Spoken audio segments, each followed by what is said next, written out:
Okay, so I love guitar amps. I think they're some of the coolest pieces of gear you as a guitar player can have in your arsenal. Guitar amps come in all different shapes, sizes, and configurations, and today I'm going to talk about why you need a small tube amp.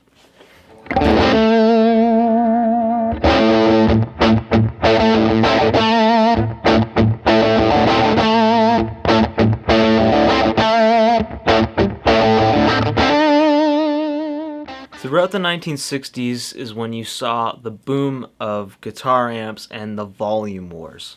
Bands were getting louder and louder and louder, packing stadiums full with people. Because the PAs weren't powerful enough to handle the guitar amps being mic'd up, amps themselves had to get more powerful and louder. The first example of that would be the Beatles in the mid-1960s with their Vox AC30s. If you've ever plugged into an AC30, you know that it's one of the loudest amps out there. 212, 30 watts of tube power, super loud. And even they had trouble being heard over the sound of their screaming fans in the audience. Then you had guys like Jimi Hendrix, Jimmy Page, Eric Clapton plugging into 100-watt Marshalls. Those amps can peel the paint off the floor. They're so loud. Nowadays, our PA systems are so powerful that you can virtually mic any instrument without a problem, including guitar amps. This is why small tube amps are becoming so popular. You don't have to bring a huge 100-watt head anymore and plug it into a 412.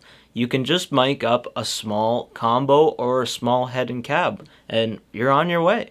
So, number one. They're small, they're practical, they're easy to maneuver. But that's not the only reason why a small tube amp is awesome. They're a great gigging solution. For this demonstration, I'm going to be using my PRS McCarty going into my pedal board, and we're going to show you just how versatile one of these amps can be with your pedal board.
Now, if you've tried to turn up a high-powered vintage-style tube amp that doesn't have a master volume to achieve tones, reminiscent of our heroes like Jimmy Page, Jimi Hendrix, Eric Clapton, like I mentioned before, you know it's so impractical. The amps are far too loud to do it at home, let alone at a gig.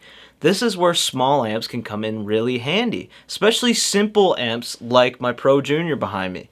It only has a volume and a tone control, but as you'll see in the next demonstration, it's very easy to achieve that rich, creamy power tube distortion.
lastly, the price.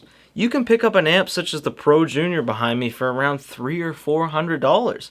It's an all-tube 15-watt amp.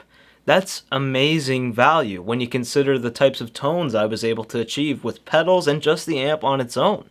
Small tube amps are amazing, and I encourage you, go out, try one for yourself. You will not be disappointed. So if you enjoyed the video, if you learned something, don't forget to like and subscribe and leave a comment below. Let me know your thoughts. Thanks for watching. Louder.